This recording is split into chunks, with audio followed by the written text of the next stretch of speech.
ዳይሬክሽንን ስታገኝ ገበሬ ስትሆን እኮ ሁለት ጎን ለጎን ያሉ ገበሬዎች እኩል ፈጣሪ እኩል ፀሐይ ሰጥቷቸዋል፣ ደመና ሰጥቷቸዋል፣ ዝናብ ሰጥቷቸዋል። አንደኛው ግን ከመሬቱ ጋር ያወራል። ፎከሱ እዛ ላይ ነው።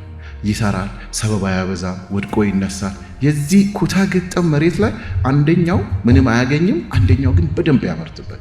ስለዚህ አብዛኛው ሰው የራሱን ብራንድ ለማግኘት መጀመሪያ ቆም ብሎ ራሱ ከዛ ውጪ ምንድነው ፈጣሪን ይጠይቅ። ጌታዬ ፈጥረኸኛል፣ የኔ ነች የትኛው? ይሄ ዝም ብለህ ተበታትነ የምትጠይቀው አይደለም።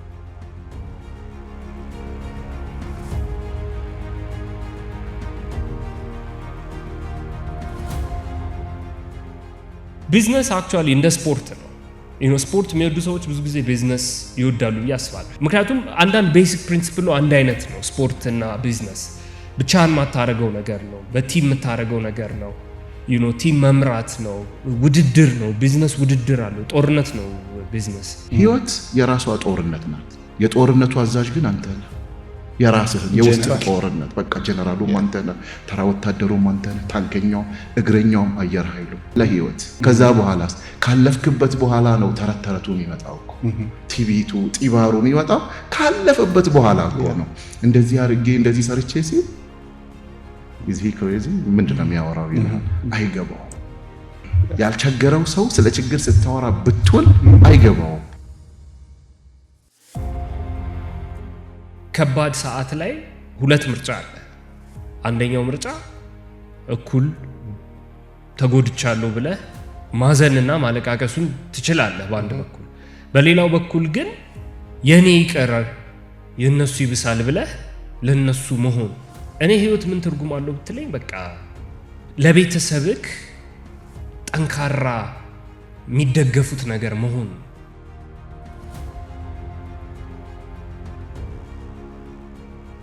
ገንዘቡ ዕውቀቱም ሀብቱም አለ የምትሉ ልጆች ወይም ቤተሰቦች ልጆቻችሁን እውነተኛውን ዓለም አሳዩአቸው። ከሰው ጋር ራስህን ሆነ ስትቀርብ ያም ሰው ያንን ነገር ቫልዩ ይሰጣል። በጣም ስላስመሰልክ ወይ የሆነ እንትን ስላልክ ምናምን አይደለም።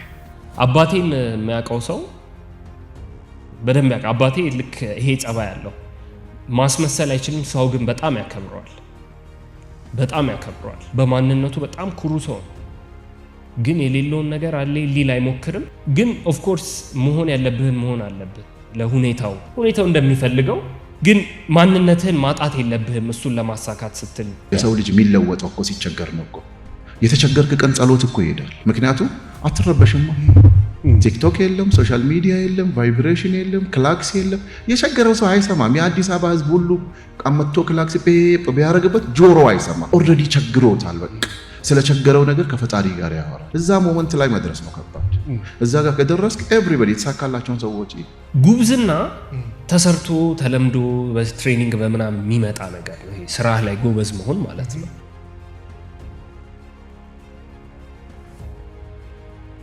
መጥፎ ቀን ላይ ትልቅ ነገር ማሰብ ነው፣ ማሰብ መቻል። ላይክ ሳይጨልምብክ ተስፋ እንዳይጨልምብህ ነው መፍራት ያለብህ እንጂ ኪስ ያለው ብር ማጣት ምናምን አይደለም።